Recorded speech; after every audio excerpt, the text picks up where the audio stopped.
प्रिय विद्यार्थियों, देखिए हम आपको 2024-25 जो पिछले साल का आपका पेपर था उसका कैसे सॉल्यूशन करना है, मतलब स्टेप बाय स्टेप कैसे आपको सॉल्व करना है हम आपको सॉल्व करवा रहे हैं।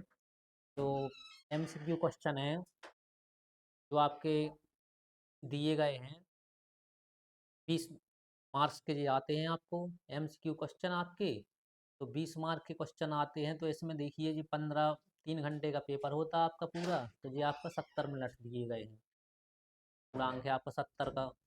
तो इसमें आपको 30 नंबर के प्रैक्टिकल होंगे और बाकी आपको किस टॉपिक से कैसे क्वेश्चन आते हैं और इसको कैसे सॉल्व करना है। देखिए आप ऑप्शन वाई कैसे हम आपको, देखिए जैसे ये खंडा है, खंडा में आपको एमसीक्यू क्वेश्चन मिलेंगे विकल्प वाले। ये 20 क्वेश्चन होते हैं आपके।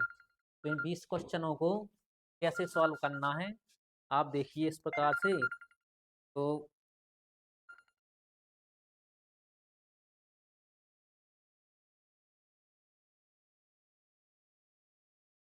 इसके देखिए खंडा है जी, खंडा को हमें कैसे सॉल्व करना है। पहला क्वेश्चन दिया गया किन्हीं दो संख्याओं का एलसीएम 60 है और एचसीएफ कितना है 3 है। तो एक संख्या 12 है तो दूसरी संख्या का करना हमें ज्ञात करना है। तो अब देखिए इसमें कैसे सॉल्व करेंगे। आपको जो होता है पहले एलसीएम इंटू एचसीएफ बराबर एलसीएम, ओ सॉरी, इसमें होता पहली संख्या गुणे दूसरी संख्या। तो पहली संख्या आपका क्या है, आपको दी गई है 12 है आपको। और दूसरी संख्या क्या करना हमें ज्ञात करना है इसमें। तो देखिए दूसरी संख्या ज्ञात करने के लिए हमें कैसे सॉल्व करना है। देखिए आपको 12 का इसमें भाग दे देना। तो 12 पंचे कितना हो जाएगा, जैसे देखिए आप इसमें कैसे 60 गुणे आपका 3 बटे दिया गया 12। तो 12 पंचे 60 और 5 3 15, ये 15 आपका आ रहा हमारा दूसरी संख्या। तो ये आपका दूसरा वाला विकल्प 15 आपका बिल्कुल सही है। तो इस प्रकार से अब देखिए आप नेक्स्ट क्वेश्चन, अगला क्वेश्चन कैसे आएगा। ये दूसरा दिया गया है, कह रहा है एक शून्येतर संख्या, ये आपका दिया गया है शून्येतर संख्या। प्रकार से देखो कैसे सॉल्व करना है। शून्येतर संख्या में दिया गया है एक परिमेय संख्या दी गई है, ठीक है। ये एक परिमेय संख्या है। इस प्रकार से परिमेय संख्या और एक अपरिमेय संख्या का गुणनफल होता है। तो इसका हमें बताना कैसा कितना होता है इसका गुणनफल। तो देखिए परिमेय संख्या और ये हमारी क्या है अपरिमेय संख्या का गुणनफल बताना है। तो सदैव ये क्या होती है, ये परिमेय संख्या अपरिमेय संख्या होती है इनका गुणनफल, ठीक है। इसमें एक परिमेय अपरिमेय का गुणनफल सदैव एक अपरिमेय संख्या होती है। अब देखिए ये रेखा युग्म दिया गया है, जो अगला क्वेश्चन है ये रेखा युग्म है, ठीक है। ये रेखा युग्म में दिया गया हमारा एक समीकरण x+2y-5 = 0 और अगला है 4x+8y-12 = 0।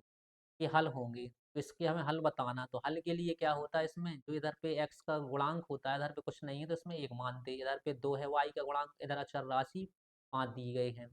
और इधर पे क्या है x गुणांक 4 है इधर पे। और इधर पे देखिए गुणांक दिए गए हैं, इसमें y का गुणांक 8 दिया गया है इसमें। तो y के गुणा में 8 है अब, और अचर राशि c की जगह कितना दिया गया 20।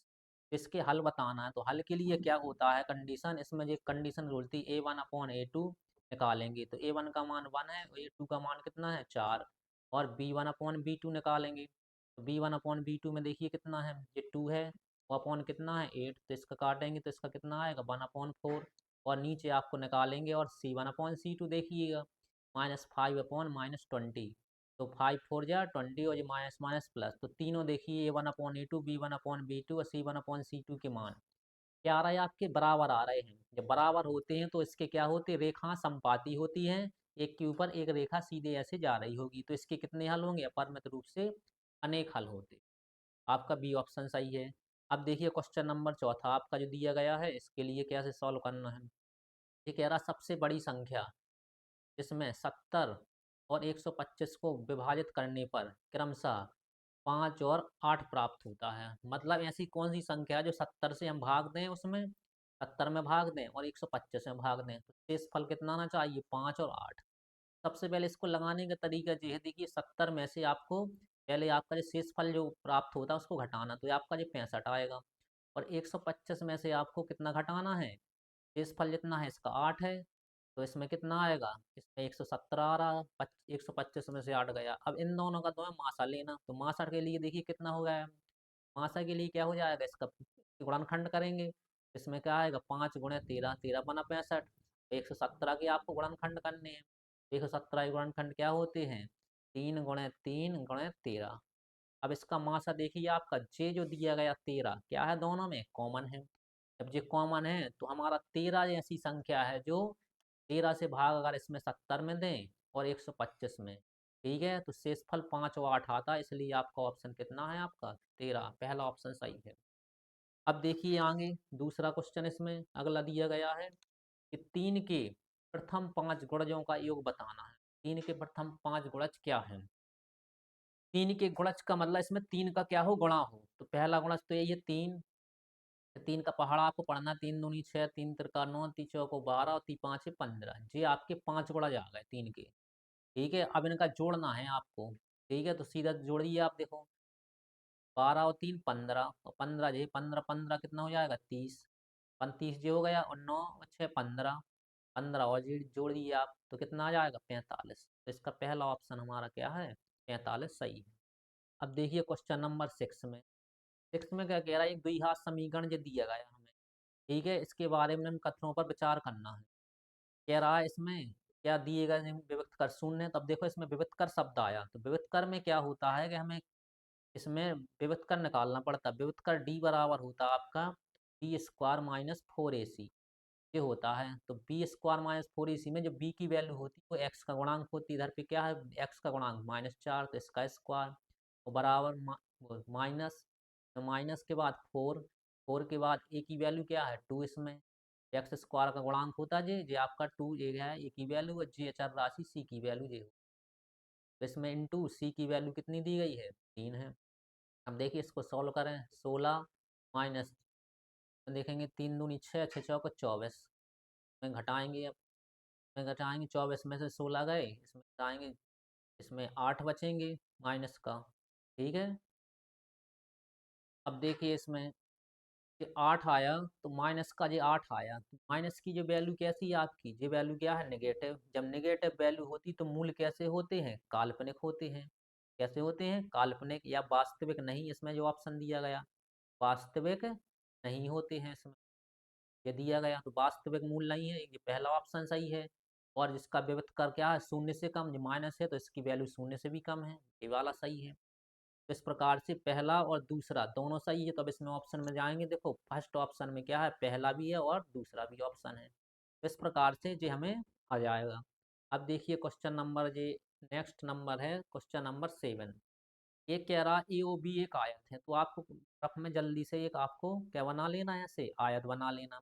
उधर पे ए डाल देना आपको, ठीक है, इसमें ए डालेंगे आप, इधर पे क्या है ओ, तो ए के निर्देशांक कितने दिए गए हैं 0,3, और बी के निर्देशांक कितने हैं आपको 0,0, इधर पे आपको इधर बी दिए गया है, बी के निर्देशांक 5,0 है, और इधर पे डी आप डाल दीजिए।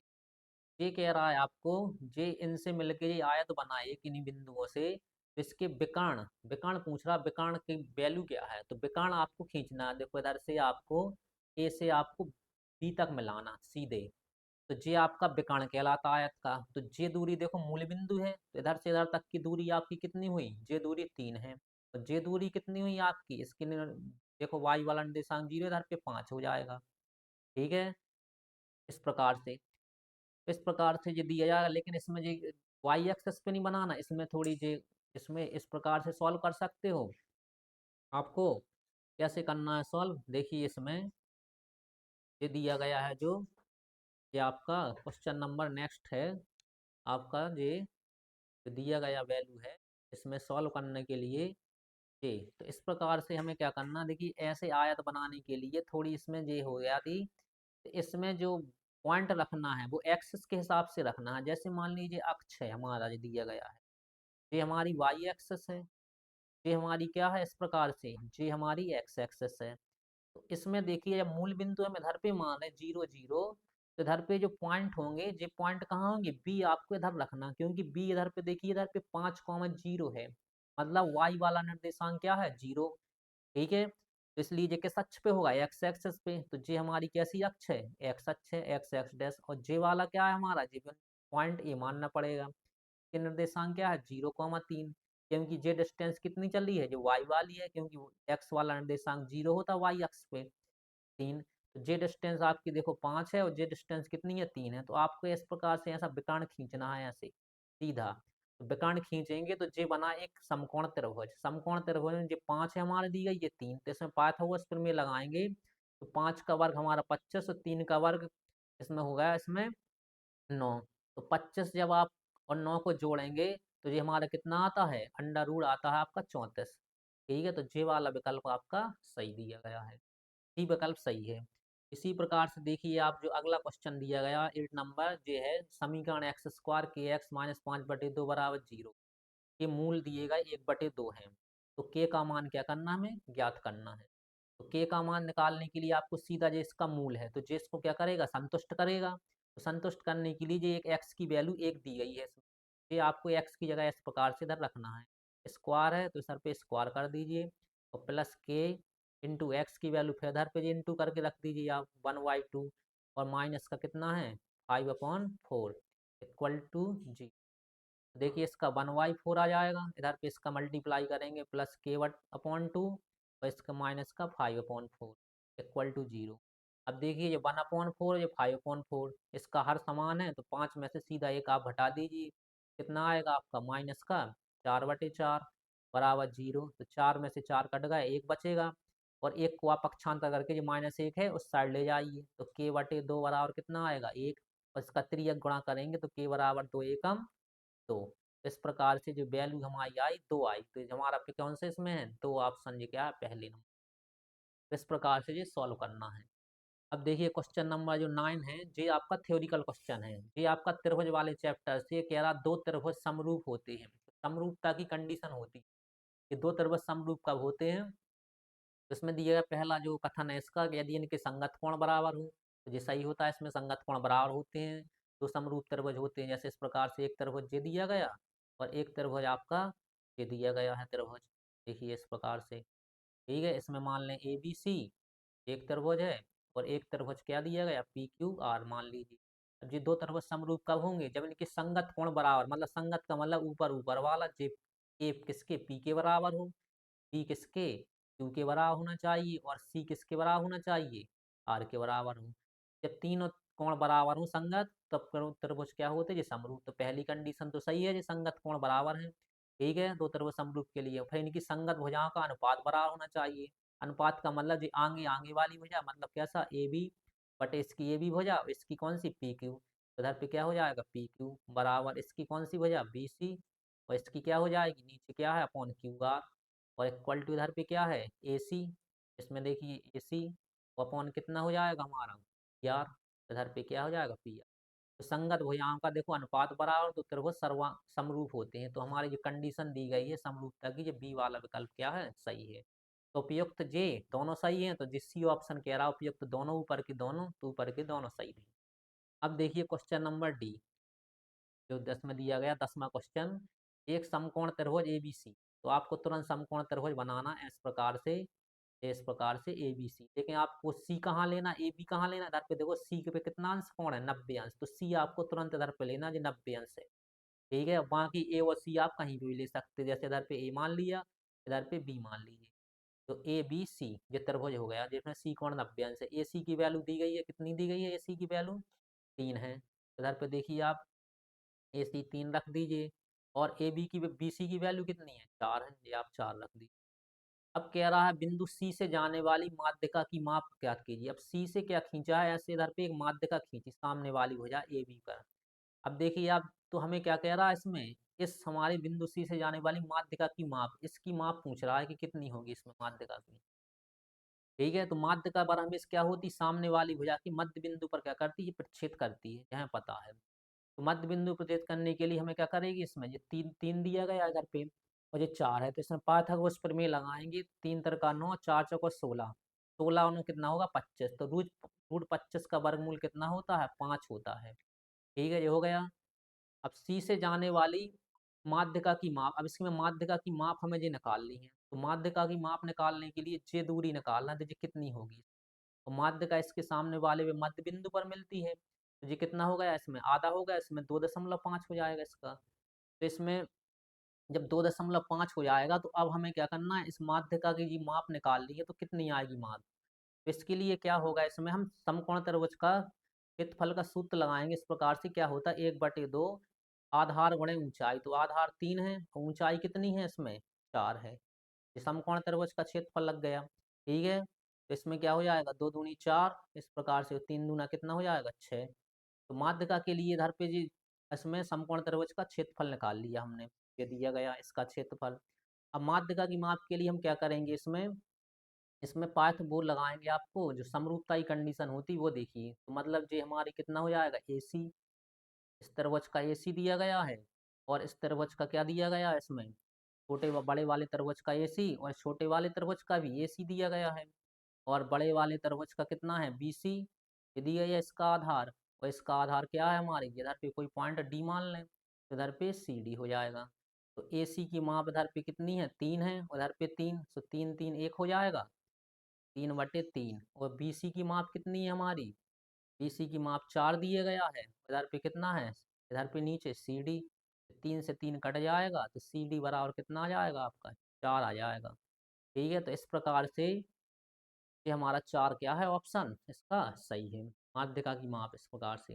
देखिए इसमें साइन की पावर 4 कॉस की पावर 4 का मान ज्ञात करना है, इसलिए पहले हम इन दोनों को, इसका साइन थीटा और प्लस माइनस कॉस थीटा, इसका क्या करेंगे, आप वर्ग कराएंगे। इसका वर्ग क्या होता है, sign square theta plus cos square theta minus 2 sine theta into cos theta बराबर 1। अब इसकी वैल्यू क्या होती है, सर समीकरण से हम जानते हैं, एक होती है sign square theta plus cos square theta, और 2 साइन थीटा और इंटू कॉस थीटा बराबर 1। तो 1 से 1 क्या हो जाएगा, कट जाएगा, और 2 का भाग सर भी 0 बचेगा, तो साइन थीटा और कॉस थीटा की वैल्यू क्या आ गई हमारी, 0 आ गई। इधर पे हमें ये प्राप्त किया, इसको समीकरण 1 जल्दी से कर देंगे। अब देखो जो इधर पे दिया गया वैल्यू साइन की पावर 4 कॉस की पावर 4 का मान, इसका मान निकालना। इसका मान निकालने के लिए हम जानते हैं sign square theta plus cos square theta का होल स्क्वायर बराबर क्या होता है, साइन की पावर 4 थीटा, देखिए प्लस A+B के होल स्क्वायर से इसको प्रसार करेंगे, कॉस की पावर 4 थीटा और प्लस क्या जाएगा 2 sine theta into cos theta.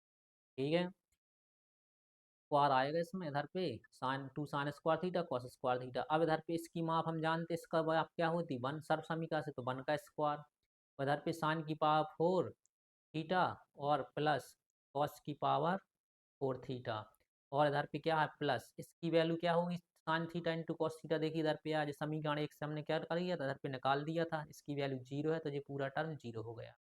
तो क्या बचा, साइन की पावर 4 और कॉस की पावर 4 की वैल्यू कितनी आ गई, ये 1 हमारी। तो पहला ऑप्शन ये 1 आपका बिल्कुल करेक्ट है। अब देखिए आपका जो नेक्स्ट क्वेश्चन दिया गया है, क्वेश्चन नंबर दिया गया अगला क्वेश्चन 12th नंबर क्वेश्चन, देखिए क्या है इसमें। 12th नंबर क्वेश्चन आपका ये कह रहा, क्वेश्चन में साइन ये दिया गया है, साइन 2a बराबर 2 साइन ए तब सत्य होगा जब a बराबर है, a किसके बराबर है, j ज्ञात करना। तो j ऑप्शन आपका ऑप्शन से होगा, इसमें 0 आप रखना है लेफ्ट हैंड साइड और राइट हैंड साइड में, क्या रखना आपको, 0 रखना है। 2 साइन ए ये दिया गया, इधर पे एक ही जगह आपको 0, तो देखो लेफ्ट साइड में 0 रखा है इधर पे, और राइट साइड में इधर 0 रखा। लेफ्ट और राइट साइड में जब 0 रखेंगे, इधर पे वैल्यू लेफ्ट साइड की भी 0 आएगी और राइट साइड की भी 0 आएगी, मतलब ये क्या करेगा, संतुष्ट करेगा, LHS बराबर HH। तो किसके लिए, 0 के लिए आपका जी क्या है, इक्वल है। तो 0 ऑप्शन आपका सही है। अब देखिए next question 13 number, 4 tan theta equal 3, तो इसकी वैल्यू किसके बराबर है, ये हमें निकालना है। तो अब इसमें देखो आपको टेन थीटा की वैल्यू दी गई है, टेन थीटा की वैल्यू कितनी है, 3/4 है। ठीक है, इसकी वैल्यू दी गई है, तो इसकी वैल्यू दी गई है, तो अब आपको इसकी वैल्यू निकालना है। 4 sine theta minus cos theta, 4 sine theta plus cos theta की, तो इसकी वैल्यू निकालने के लिए हम जो टेन थीटा की वैल्यू दी इसको 10 में बदल देंगे। 10 बदलने के लिए इसमें क्या करेंगे, हम देखो कॉस थीटा का करेंगे, कॉमन लेंगे, कॉस थीटा कॉमन लेंगे, इधर पे क्या हो जाएगा 4, इधर क्या हो जाएगा टेन थीटा, इसमें डिवाइड होता है क्योंकि कॉमन ले रहा है, कॉमन है नहीं इसमें, -1 अपॉन अब देखिए इसके लिए 4 इधर भी टेन थीटा हो जाएगा, कॉमन लेंगे कॉस थीटा, नीचे इधर पे भी हर में भी कॉमन लेना है, की वैल्यू भी क्या हो जाएगी इधर पे +1। इसको ये सॉल्व करेंगे, अब इसमें वैल्यू रखाएंगे तो 4 × tan थीटा की जगह आपको 3/4, इधर -1 अपॉन इधर पे 4 और 3/4, इधर रखाएंगे +1। 4 से 4 गया, इधर 4 से 4 गया, अब कितनी वैल्यू आई 3 - 1 इधर पे, और अपॉन नीचे क्या है 3 + 1 कितना आएगा अपॉन 2/, इधर पे 4, तो 2 से काटेंगे, 2 × 1 = 2, 2 × 2 = 4, तो 1/2। तो आपका जो सी नंबर ऑप्शन बिल्कुल सही है। अब देखिए 14 number question, sec theta plus tan theta 1 - sin theta, इसकी वैल्यू क्या करना, ज्ञात करना। तो इसके लिए क्या है, आपको इसको sec को 1/cos A और प्लस tan A को आपको बदलना है sin A upon cos A में बदलना है, इस प्रकार से, और नीचे के अपॉन पूरे लगाना है, और जे आपको इनटू में है 1 - sin A। अब देखिए इसका एलसीएम कितना आएगा आपका cos A ओनली, तब इसको जोड़ देंगे 1 + sin A, इसको पूरा करना इंटू 1 - sin A। तो 1 + sin A 1 - sin A, इसमें A स्क्वायर - B स्क्वायर का फार्मूला लगेगा, तो 1 माइनस कितना आएगा sin स्क्वायर A, नीचे क्या आएगा आपका cos A, और 1 - sin स्क्वायर A सरसमिका कितनी होती है हम जानते हैं, सरसमिका में cos square A, upon cos A, इसको जब कटेगा तो इक्वल टू क्या आ जाएगा आपका cos A। तो आपका डी नंबर में आपका cos A है, तो ये आपका सही है। देखिए 15 नंबर क्वेश्चन, ये आपका क्या है, फार्मूला लेवल क्वेश्चन है। कह रहा है यदि त्रिज्या 8 सेंटीमीटर वाले एक वृत्त के त्रिज्य खंड का क्षेत्रफल थीटा है, तो कह रहा है इसके त्रिज्य खंड का क्षेत्रफल, ये आपको सूत्र लिखना है, त्रिज्य खंड का क्षेत्रफल सीधा हाफ होगा θ/360 πr², इसलिए ये आपका ऑप्शन सही है। अगला देखिए एक सुराही संयोजन है, ये कह रहा है कि किसका संयोजन है, सुराही। तो सुराही आपने देखी होगी, जो आकृति होती है सुराही की, इस प्रकार से आकृति होती है, ये आपका जो गर्दन आपकी कैसी होती है, ऐसे होती है सुराही की गर्दन। तो इस प्रकार से आपको देखेंगे जो गर्दन जब ऐसी होगी तो किसकी आकृति बनी, ये जो आकृति बनी आपकी, ये जो बनी है, ये गोला है, डॉट डॉट करके अगर इसको मिला दें तो ये गोला बना जी, और इस प्रकार से गोला बनने के बाद ये हमारा बेलन बना। तो एक गोला और बेलन किस में है, नंबर ए में, इस प्रकार से ये आपको ऑप्शन सही हो जाए। अब कह रहा 1 से 10 तक की विषम संख्याओं का माध्य, तो 1 से 10 तक की विषम संख्या आपको लिखना, पहले तो 1 3 5 7 9 ये विषम संख्या लिख गई। अब इनको आपको जोड़ना है पहले तो, क्योंकि माध्य निकालने के लिए पदों का योगफल इन सबको जोड़ना पड़ेगा, इसमें प्लस लगाना पड़ेगा बीच में ऐसे, और बटे जितनी ये संख्या हैं कुल 5 संख्याएं हैं, तो 5 का आपको भाग देना। तो इनको जब जोड़ेंगे देखो कितना आएगा, 9 7 16, 16 5 21, 21 3 24, 1 25, ये आपका 25/5, तो 5×25, तो 5 ऑप्शन सही है आपका, ये वाला डी। अब देखिए क्वेश्चन नंबर 18 नंबर कैसे होगा, कह रहा इन संख्याओं की माध्यिका, माध्यिका के लिए पहले ये सभी संख्या आरोही क्रम में है, पहले ये देखो, तो आरोही क्रम में तो है ही ये संख्या, ये बिल्कुल सही है। अब इसमें पद कितने हैं, 1 2 3 4 5 6, 6 पद हैं, तो 6 का पद के लिए जो सम है, तो सम के लिए माध्यिका का सूत्र क्या होता, ny2 का पद, और अब प्लस ny2 प्लस 1वां पद, ये होगा, और बटे पूरे के कितना होगा 2 होगा। तो अब इसमें देखिए ny2 कितना 6, 6/2 वहाँ पद, और प्लस 6/2 प्लस 1 वहाँ पद, ये होता है अपॉन 2 होता है इसमें। अब देखो इसमें कटेगा 3, इधर पे कितना आएगा 2 3 6, तो तीसरा पद और चौथा पद आया, तीसरा पद क्या है आपका देखो 16, इधर पे चौथा पद 17, तो आपको तुरंत इसका तीसरा पद 16 और 17 और बटे 2, इसमें कितना हो जाएगा 16 दूनी 32, 1 33, 33/2 आएगा, तो ये आपका ऑप्शन जी हमारा दिया गया है 33/2, सी नंबर ऑप्शन क्या है आपका सही है। इस प्रकार से अब देखिए क्वेश्चन नंबर 19वां के लिए क्या करेंगे, इसमें यदि कुछ प्रेक्षणों का माध्य 27 है और बहुलक कितना है 45 किया गया है, तो माध्यिका होगी, माध्यिका हमें निकालना है। तो माध्यिका निकालने के लिए देखो इसमें कैसे करेंगे, माध्यिका के लिए अब देखो कैसे सॉल्व करना है। जो अगला क्वेश्चन है इसमें दिया गया था, इन प्रेक्षणों की हमें माध्यिका ज्ञात करनी। तो माध्यिका के इस सूत्र के लिए हम ये फार्मूला अपनाएंगे, बहुलक बराबर ये होता है, देखिए बहुलक बराबर 3 गुणे माध्यिका माइनस 2 गुणे माध्य। ये फार्मूला होता है तीनों में संबंध। बहुलक हमारा दिया गया, तो जो दिया गया इसकी जगह लिख लेंगे 45। तो 3 गुणे माध्य का हमें निकालना है, तो इसकी जगह हम एम ही रख रहे हैं सिंपल के लिए। तो -2 गुणे माध्य कितना दिया गया, 27। ठीक है, अब देखो 45, अब इसका हमें ये निकालना है जी माध्य का, तो इसमें 27 दूनी 54, जिस साइड आएगा प्लस का हो जाएगा, तो इसमें 54 आपका या प्लस का हो गया। और 3 गुणे ये आपको लिखना है माध्य का आधार पे, एम ही से दर्शा लो। ठीक है, तो इसको आपको जोड़ेंगे, देखो 5 4 9, 5 4 9 99 हो गया, और 3 गुणे एम ही। तो इसमें जो गुणा में इस साइड भाग में जाएगा, तो 99/3, 3 का गुणा भाग देंगे इसमें, तो 33 आ जाएगा। 33 ऑप्शन हमारा बी नंबर आपका बिल्कुल सही ऑप्शन। अब देखिए जी अगला क्वेश्चन है, एक जब एक पासे को फेंका जाता है तो 3 से छोटी एक विषम संख्या आने की प्रायिकता निकालना। तो 3 से छोटी विषम संख्याएं, जब पासे को एक को फेंकते हैं तो कितने परिणाम आ सकते हैं, हम देखेंगे 1 2 3 4 5 6। एक पासा फेंकता तो 6 में से कोई भी अंक ऊपर आ सकता। तो इसमें नीचे टोटल 10 समष्टि तो 6 हो गई आपकी। अब पूछता है इसमें 3 से छोटी 3 से छोटी एक विषम संख्या, तो 3 से छोटी देखो ये संख्या है, ये है 3 से छोटी 1 व 2। अब किसकी लेकिन प्रायिकता पूछी, विषम की, तो विषम इन दोनों में से कौन संख्या है, एक, तो केवल एक ही संख्या है ओनली, तो इसकी प्रायिकता कितनी हो जाएगी हमारी, 1/6 ओनली आ जाएगा ये। तो ये ऑप्शन हमारा सही है, ये नंबर प्रकार से। अब देखिए, अब इसमें ये खंडवा दिया गया, तो खंडवा को हम आपको अगले जो टर्न होगा उसमें आपको खंडवा का पूरा सॉल्यूशन बताएंगे।